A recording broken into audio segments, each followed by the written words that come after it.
Welcome to my YouTube channel Ramesh online. AP ఉద్యోగులు మరియు ఉపాధ్యాయుల ఏప్రిల్ నెల జీతాల సమాచారం. ఉద్యోగులకు ఏప్రిల్ నెల జీతాలు అందేనా అనే హెడ్లైన్తో ఉన్నటువంటి వీడియోని అయితే మనం చూస్తున్నాం. చూసే ముందుగా ఫ్రెండ్స్ ఎవరైనా ఫస్ట్ టైం మన ఛానల్ని విజిట్ చేసినట్లయితే తప్పకుండా సబ్స్క్రైబ్ చేసుకొని పక్కనే ఉన్న బెల్ ఐకాన్ టచ్ చేయండి. ఇక విషయానికి వచ్చినట్లయితే మున్సిపల్ టీచర్లకు వేతనాలు వచ్చేనా? జీపీఎఫ్ ఖాతా నెంబర్ మెలుగుతో కష్టాలు, ఆందోళనలో ఉద్యోగులు మరియు ఉపాధ్యాయులు.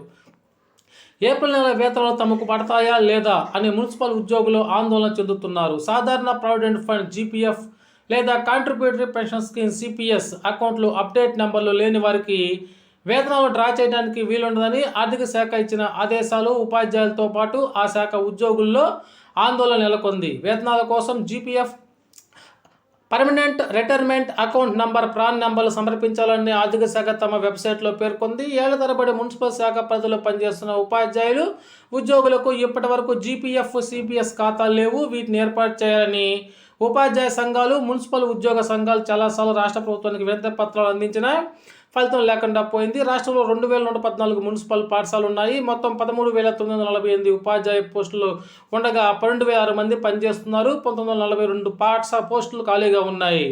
పాఠశాలలో పనిచేస్తున్న బోధనేతర సిబ్బంది పర్యవేక్షణను పాఠశాల విద్యాశాఖ పరిధిలోకి తీసుకొస్తూ 2022 జూన్లో మున్సిపల్ శాఖ ఉత్తర్వులు జారీ చేసింది.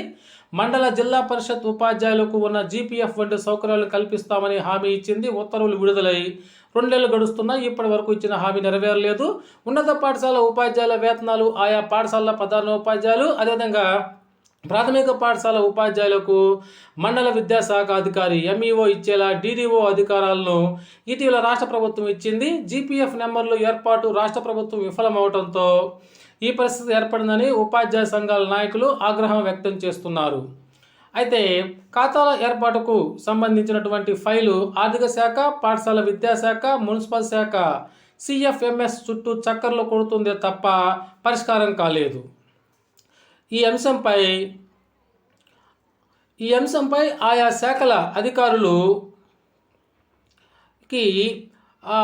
సంబంధించినటువంటి అధికారులు ఇప్పటివరకు 2 సార్లు సమావేశమయ్యారు. జీపీఎఫ్ రూపకల్పన ప్రత్యేక వెబ్సైట్ కోసం భారీగా ఖర్చు అవుతుందని మున్సిపల్ శాఖకు సిఎఫ్ఎంఎస్ తెలిపింది. ఈ నిధులను విడుదల చేయాలని ఆర్థిక శాఖకు, మున్సిపల్ శాఖకు సుమారు 2 నెలల క్రితం లేఖ రాసింది. అయితే ఇప్పటి వరకు దీనిపై ఎలాంటి నిర్ణయం తీసుకోలేదు. ఖాతాల ఏర్పాటుపై త్వరలో మరోసారి సమావేశం ఉంటుందని విద్యాశాఖ అధికారులు చెబుతున్నారు. సాధ్యమైన మేరకు ఈ అంశాన్ని పరిష్కరిస్తామని అయితే వారు చెబుతున్నారు. Okay friends, thank you for watching my videos.